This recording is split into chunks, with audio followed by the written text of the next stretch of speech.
Udan India ಸಂಸ್ಥೆಯು ದೇಶದ ಮಹಾದಾನಿಗಳ ಪಟ್ಟಿಯನ್ನು ಬಿಡುಗಡೆಗೊಳಿಸಿದೆ.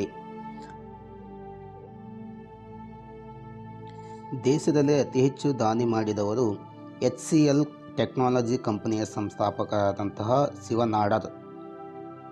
2023-24ನೇ ಆರ್ಥಿಕ ವರ್ಷದಲ್ಲಿ ಶಿವ ನಾಡರ್ ಅವರು ಒಟ್ಟು 2153 ಕೋಟಿ ರೂಪಾಯಿ ದಾನ ಮಾಡಿದ್ದಾರೆ.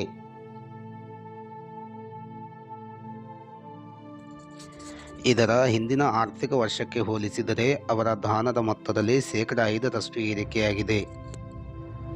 ದೇಶದ ಶ್ರೀಮಂತರ ಪಟ್ಟಿಯಲ್ಲಿ ಅಗ್ರಸ್ಥಾನದಲ್ಲಿರುವ ಉದ್ಯಮಿ ಗೌತಮ್ ಅದಾನಿಯವರು 330 ಕೋಟಿ ರೂಪಾಯಿ ದಾನ ಮಾಡಿದ್ದಾರೆ.